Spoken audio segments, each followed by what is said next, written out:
Hello my precious little dragons, welcome back to my channel. Thank you so much for joining me today. Today I am going to be going through my 2020 5-star reads. So I didn't really want to narrow it down to my favorites because I really enjoy books for a variety of different reasons. Like they hit different, like depending on genre, depending on just the place I was in emotionally while I was reading a book. So I didn't really want to say, well, this was my absolute favorite read this year for this reason. I really wanted to kind of just go through the different books I gave 5 stars because, you know, I gave them 5 stars. I really just enjoyed them in that specific moment I was in, and I may feel differently about them now, but I wanted to kind of go through each one and talk about why I liked it in the moment while I read it, and if my opinions have changed, or maybe I've just kind of had some time to more ruminate on the specific books. I also wanted to kind of touch on that, so that's why I didn't name it like my favorite reads of 2020. It was more just like my 5-star reads. So what were the books that I really loved, but like loved at specific moments, and did that change over the course of the year? So I have this split into genre, and then within the genre it's just in the order I read them. The first one we are going to do is contemporary. In the category of contemporary, my first 5-star read was In Every Morning the Way Home Gets Longer and Longer by Fredrik Backman.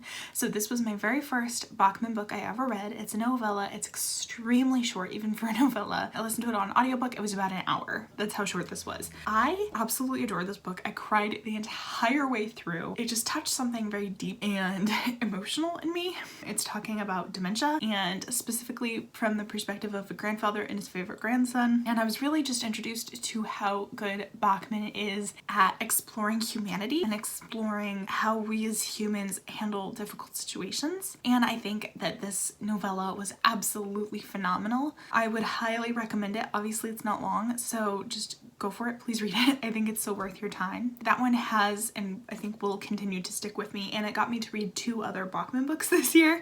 I just went kind of on a Backman rampage. I do have a book club kind of planned going over all 3 of the Backman books together because I didn't really have a specific idea for any one of them. I think contemporary is just a little bit harder for me to come up a conceptual book look for, so I thought I'd just kind of do all 3 together, so keep an eye out for that. The next one I read was Look Both Ways, A Story Told in 10 Blocks by Reynolds. I believe this one is also kind of, this one's either a novella or just a very short novel, but this one literally was about a school bus that fell out of the sky, and I was expecting a lot more magical realism, but it's not really. It's just kind of examining a moment in time by all of these like interconnected people, and specifically kids. So it's like a middle grade, I believe. It's a very good book. I think between the 2, I probably like In Every Morning the Way Home Gets Longer and Longer a little bit more. I think that's just for my experiences, my place in life. Even I think it's just a lot more niche, and so it connected with me maybe a lot more because it was focusing on this one specific character's experience as opposed to focusing on multiple different characters' experiences. But I think that the way that Reynolds wrote A Story Told in 10 Blocks was really innovative. I haven't really seen that, and I think it was done really well. I still obviously really enjoyed it. It was very interesting, and it covered a lot of different issues that could be dealt with by middle schoolers. I think it was very well done. Obviously I still connected with it, but I think especially if you were dealing with some of the things that those characters were dealing with, it would be like, it could very easily become like your favorite book, or it could be something that like changes your life or changes your perspective, makes you feel like you're not alone. I think that that book has a lot of power, and I don't think that should be ignored. So that book was obviously really well done. All right, fantasy, I believe, is my biggest category. Just really quickly, I read Harry Potter and the Sorcerer's Stone, Harry Potter and the Chamber of Secrets, Harry Potter Prisoner of Azkaban. Those were kind of my first 3 books of the year. Not all in a row, but those were pretty much my first 3 books of the year. And those were rereads. I loved them before. I love them now. I'm not going to say too much else about them. Those are still good comfort reads for me, especially Prisoner of Azkaban. That and Goblet of Fire, which is coming up in a second. I just think the first 4 books in the series are just so full of magic and whimsy, and I love the balance of them, because even when there's darkness, there's still a lot of hope to them that I feel like you don't necessarily get in the later books until the very end. Next book I read was A Blade So Black by L.L. McKinney. This is one of the ones that I feel like it just kind of hit at the right time for me. I think I read it in like February. When I read it, it was so immersive for me. I love retellings. It's a retelling of Alice in Wonderland, but from like a diverse perspective. I loved it. It was a little dark, it was a little grungy. There was a lot to it.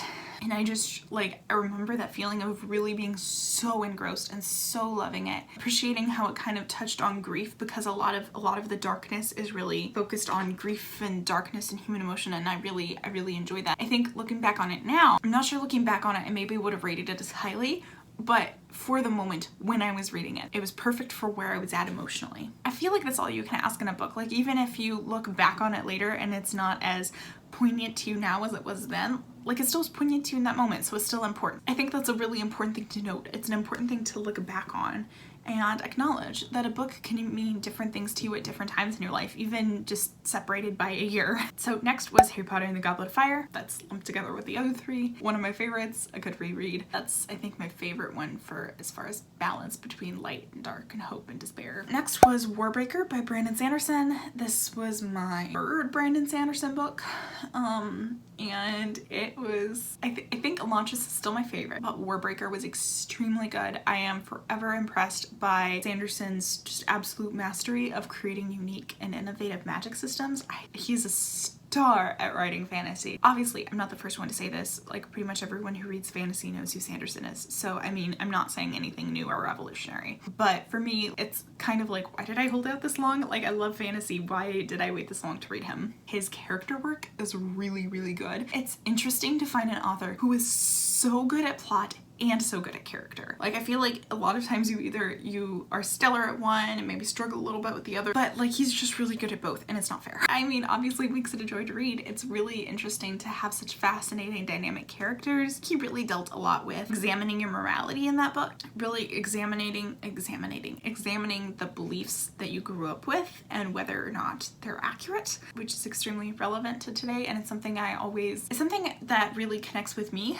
I think it can be really difficult to sort of examine your beliefs as you get older and sort of come to terms with them and realize what you maybe do and don't agree with, or really having to learn how to empathize and understand people who believe differently than you. And I think that book, in a fantasy context, did a really good job of examining that. I think that's the fun thing about fantasy, because you really do get to explore some of these really difficult topics safely, and I really appreciate that. Next in fantasy is The Hobbit. Perfect comfort read for me. Absolutely adore it. Will not say too much more because otherwise we will be here for the next hour and a half. After that, I went straight into reading Lord of the Rings. So basically September through December, I was rereading The Hobbit and Lord of the Rings as part of like a Tolkien along. So it was just a goal to read one book each month. I haven't read through the series in a row, like, ever, I don't think. Like, I've read like bits and pieces. I've read like The Hobbit. I grew up watching the movies, so like the stories have been a part of my life since I was a kid, but like this is the first time I really sat down and read the whole thing all the way through, and it's just so engrossing. It's just a masterpiece of fantasy. Like, there's a reason that Tolkien is Tolkien. He's kind of like the cornerstone of modern fantasy. It's so absolutely incredible to understand how much work and effort he put into creating this world. And I see a lot of people that struggle with the pacing of his books, but to me they're perfect, and I love the way he describes the world and really immerses you in it and lets you focus on the culture and the songs and the beauty of Middle Earth, and not just about the plot. It's also about the journey,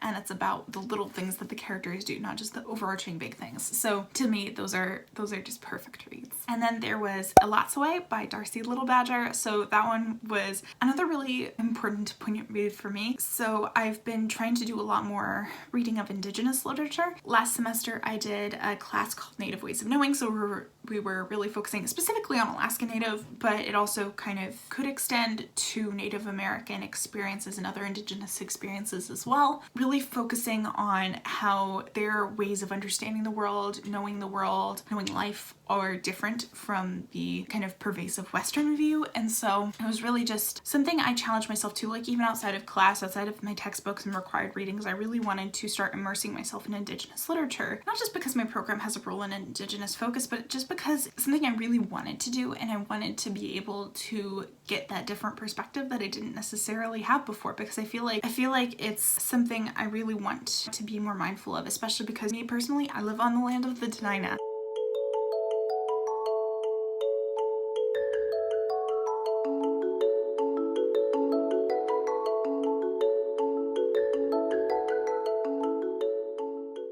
I live on land that has been used and cared for by thousands of years of Alaska Natives, and it's a tragedy that I know nothing of the different cultures that the people whose land I lived on, and I really want to start changing that. And so I want to be a lot more intentional about reading books by Indigenous authors, about reading books about Indigenous people, specifically relevant to those whose land I live on. You know, you can't change the past. I think a way you can sort of acknowledge and continue on is by really doing your best to understand the past, understand the tragedies that have happened, to research and read about it, and do your best to make sure nothing like that ever happens again. And one of the best ways to do that is to read, to start to understand and educate yourself about other cultures, about not just past tragedies, but also uplifting stories of joy and stories of culture and things like that. And so Lots Away really fit that for me because it was a fantasy, and it did deal with a lot of really relevant topics to Indigenous people. Lots Away is Apache, and that's a culture I know very, very little about. So it was an absolute joy to read. And even just from a fantasy perspective, it was a great urban fantasy. It was like our world with a twist. It was our world with magic and monsters. And it was also really interesting because it had a necromancer, but the necromancer was good. And I think that's something I haven't really seen in a lot of fiction. A lot of times necromancers, people with the magic to raise the dead, are viewed as very evil or leaning towards evil. And so it was really fun to see that viewed as something good and unique and interesting, and having a main character with that ability was really, really fun. And I just absolutely loved the book, and it's a really great middle grade read. I think I just hit right here. Next is historical fiction. The first book I read in the historical fiction category was Snowflower and the Secret Fan. That one was also really powerful. I was introduced to Lisa C. as an author for the first time this year, and I think she's absolutely amazing. She's very, very good at her character work. She's very good at connecting you emotionally to a character and to a story. This book is no exception. She covers really difficult, hard topics, and I think she does a good job about painting women in the historical context they lived in. It's interesting because you're focusing on women whose entire existences are in the same few rooms, or are very limited because of the misogynistic culture they lived in, but you don't view it through a 21st century lens. You view it through whatever lens that character is in. How did they view their exact situation? I think she's very good about helping you understand historical context and understanding how specifically women existed in these historical times, because I think a lot of times the temptation with historical fiction is to view it or to write it purely through a 21st century lens and to really miscontextualize history. It's almost as if you stuck a 21st century mind in a 19th century body. Like, she's viewing her world as if she's a 21st century person. But that's usually not the case. You view the world through the context you grew up in. So if you grew up in this framework, you're not going to view the world the same way a Western 21st century woman is. You're going to view it how a 19th century Chinese woman is. And I think Lisa C. is really, really good at writing that. And sometimes that makes it more difficult to read because you understand the context, because you understand this is really, really hurtful, this is really harmful, this is unhealthy. But that's the context they lived in. And I think it's really important for us not to always view history through our lens, because we're in a different time period, we're raised differently, we understand things differently. So I really appreciate that she resisted the temptation to, in both of the books I read by her, to miscontextualize history. I think that's really, really hard to do in historical fiction, and she did a really good job about it while also telling extremely compelling stories about womanhood and friendship and history and historical practices like foot binding. Whew, that was a really hard section to read. Oh gosh. The next book I read was The Health by Catherine Stockett. So this is another one that my opinions on it have changed a little bit since I read it. So when I read it, I kind of acknowledged that, it's a book about racism written by a white woman. So I acknowledged that you have to view it differently than you view a book on racism told by someone who actually experiences racism. It's going to be different. But I still really loved it. And I kind of liked the way that Skeeter grew and changed throughout the book, and the way that she was like helped and was helped. And so later I saw a lot of kind of commentary on the help that was talking about how it's a really good example of the white savior complex, and reading that I really started to see it in a way that I didn't really see while I was reading the book. And so that kind of has changed my viewpoint on it. I still think it's well written. I still think it has some good things to say, but I definitely think that I view it a little differently now, and I don't think it necessarily would have been as impactful had I had that viewpoint before I read it as opposed to after I read it. So it's just one of those things I feel like you have to kind of take into context. The next one I read was The Steep and Thorny Way by Kat Winters. It is a Hamlet retelling. Again, I love retellings, and I loved the twist on Hamlet. I love how Kat Winters really took the story and made it her own. She really kind of made the retelling work in a new and interesting way. It wasn't just sticking to all of the normal plot points that you would see in Hamlet, so it wasn't like, it's kind of like Ella Enchanted, where like you kind of get there, but. And I think when I did my book look on it, I kind of compared it to the first episode of the BBC Sherlock, where it's where instead of a study in scarlet, it's a study in pink, and there's this one pivotal moment where, you know, the dead lady scratches into floor Rache, which is German for revenge, in A Study in Scarlet. But in A Study in Pink, they very specifically changed it and they made it part of Rachel, the woman's daughter's name. Sorry if I spoiled that, but they've both been out for a while. But like, I liked the way that it took specific moments from the original text and said, we're going to divert this way, in a way that if you understand the original text, you recognize the moment and you're like, okay, we're diverting. Anyway, I just thought it was extremely well written. It was extremely intense. I was on the edge of my seat the entire time I read it. It's very atmospheric.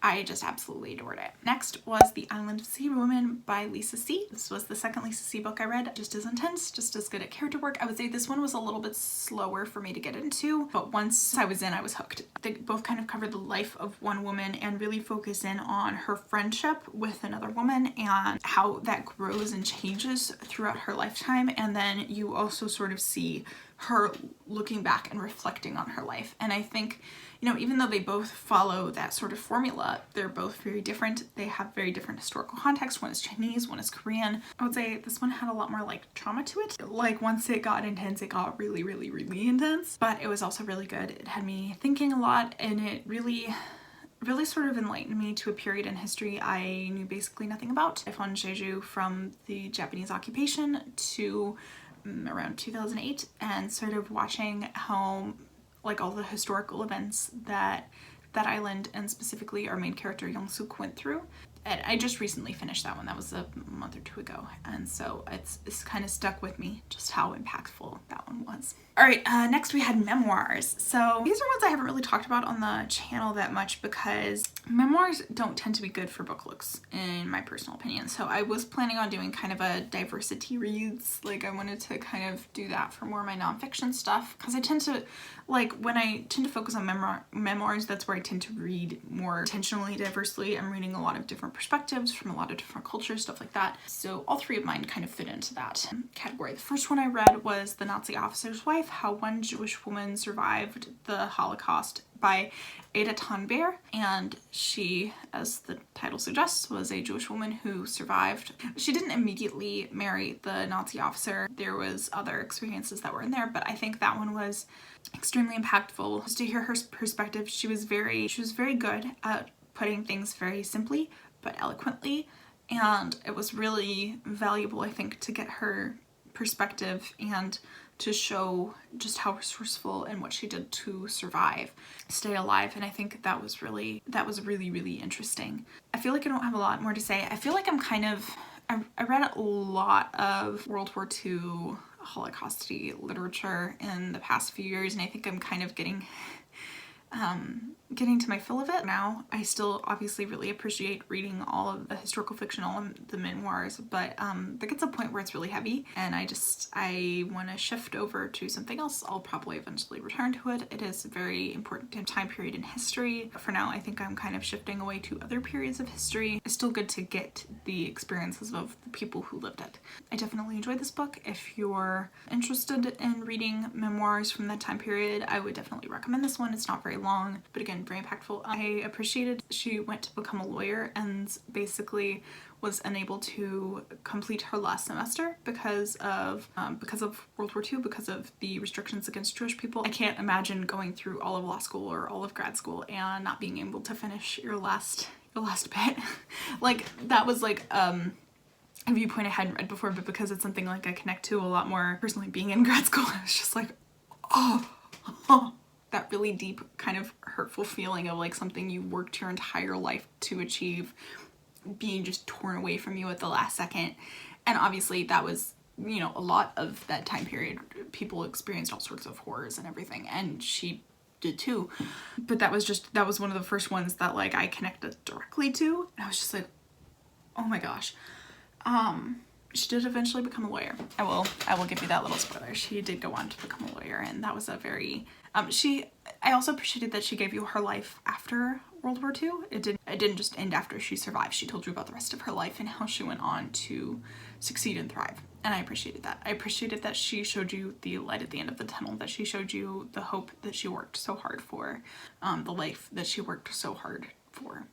I really appreciated that. Next was The Tao of the Raven by Ernestine Hayes. This one is an Alaska Native memoir. Ernestine Hayes is a professor at the University of Alaska Juneau, and I really appreciated her story. I feel like it interwove a lot of different Tlingit mythos. She's Tlingit, which is an Alaska Native tribe that's in Southeast Alaska, like in the Juneau area, like on that stretch. I really appreciated her interweaving all of these different narratives while also providing perspective on the Alaska Native experience and how that has changed over the last century or so, and also weaving in her own personal experiences as well. I think she did a very good job at kind of weaving all of these narratives together and connecting it to the story of Raven, who is a very important character in Tlingit storytelling and oral history. Yeah, that one took me like the entire semester to read, because I read it in like bits and pieces throughout the semester, and then finally was able to finish it right before I left for break, and it was just very impactful for me. I'm gonna say that about a lot of these books on this list, but that's where you were getting in for when you clicked on a 5-star reads.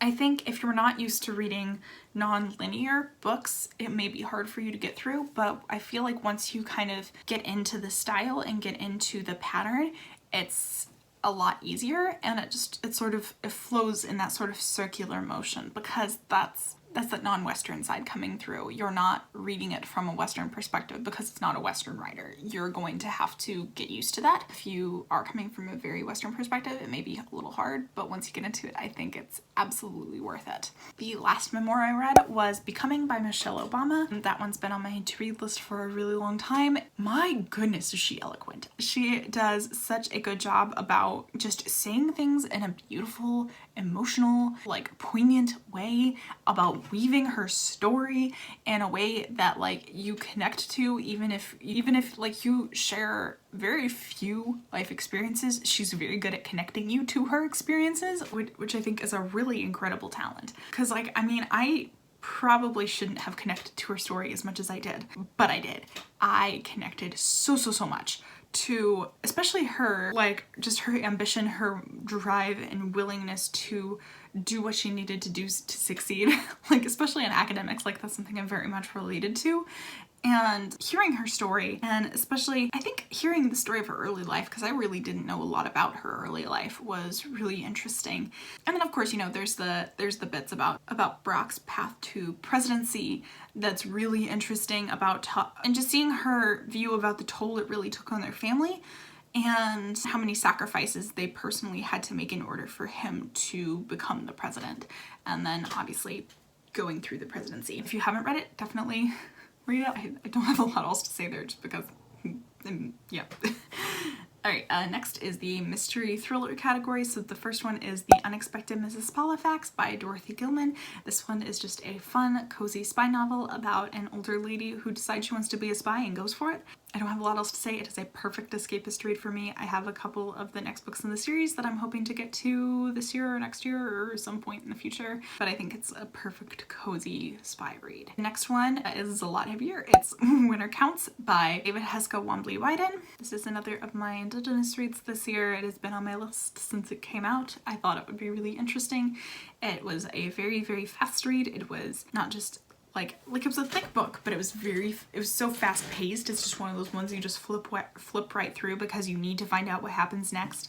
I think that Wyden did a really good job at talking about the Indigenous experience, about life on the reservation, specifically when it came to the struggle with legality, like how they are bound by reservation laws, by federal laws, by how the feds like will just choose not to take anything that's not a high profile case, and so there's a lot of things that just aren't prosecuted on the reservation, like murder and sexual assaults and stuff like that. And how that is really handled by the people that have to live in that environment. So it's also dealing a lot with drug rings trying to come onto the reservation. There's a lot of twists and turns, but I really appreciated having a main character in that book who was very open and blunt and honest and emotional, and really you could see his love for his family, his love for his people, his relationship in the book. I mean, I think it was very refreshing to have, I would say it's almost a character-based thriller, which is kind of unusual. Usually they're so heavily plot-based, but I think this one focused a lot more on the person and the tribe and the Indigenous experience. And I think that made it really unique and interesting and a very compelling read. It's very intense. It's very hard to read at points, but I think it tells an important story. You know, it's kind of like the exact opposite of the Unexpected Mrs. Halifax, where that one is like all 100% cozy and fluff, and you know things are going to be all right in the end. This one, I was waiting for the other shoe to drop at all points. I was just ready for everything to go wrong for everyone. It was very intense, very fast, and it was very good, obviously. Next is nonfiction. So this one includes a couple textbooks, but they deserve to be on the list. There is She Came to Slay, The Life and Times of Harriet Tubman by Erica Armstrong Dunbar. This one was another very short read. I believe it's either middle grade or like around there. Like it's meant to be accessible for children to understand the story of Harriet Tubman, explaining all of her life, not just the Underground Railroad. And I think that was really interesting. There were some things I knew, some things I didn't. It was really just a good little historical biography. Really great, really fun. Good for most ages, I would say. Next one is Diagnosis Made Easier by James Morrison. This was just honestly a really, really good textbook. It was told in a fun and engaging way. It really was Diagnosis Made Easier. It really helped me understand the process of diagnosis that I have to take as a future clinician, and how to really approach diagnosis, not just logically, but also empathetically, and I really, really appreciated that writing style. I think that is a book I'm going to continue to return to a lot. The next one is Counseling and Therapy Skills, 4th edition by David G. Martin. This one I think was really impactful for me because he has a specific style of therapy called evocative empathy, so it's really focusing on empathetically connecting to your client, and so just everything about the way he wrote really, really connected with me, and I think it's a really good way to approach therapy. There were definitely some aspects of it that were a little more difficult because it is a little bit more Rogerian, where it's a little bit less direct. So it was kind of hard for me to grasp the actual function of it at first, especially if you're used to more direct, goal-oriented, let's work through this, and this, A, B, C, and D. I think his motivations are really good. I really love the way he described things. I think it was very helpful for me, and I'm all about the empathetically connecting with your client. So I think it was really good to read the perspective of a clinician who uses that on a daily basis. Next is romance, and I have one book for this category. It is Rosie's Traveling Tea Shop by Rebecca Raisin. Cozy romance for me has a lot of books, has travel, has fun characters, has an engaging romance, and also isn't just focused on the romance. It's also focused on friendship, on really exploring and finding out who you are, and character that's not a young adult, and it's really just a stunning romance. I highly recommend it. It's just so cozy and lovely, and hit me right here. All right, those were all of my 5-star reads. Holy crap, that was a lot. If you are still here, congratulations. Thank you so much for sticking around. If you made it to the end, leave me a book emoji down below, and why don't you tell me one of your 5-star reads of 2020, or one of the most impactful books for you in 2020. I would love to start a discussion. If you've read any of these books and maybe you rated them differently or you also loved them, I would love to hear about it. Yeah, that's all I got for now. Thank you so much for joining me today. Stay magic, keep reading. I love you all so much. Goodbye.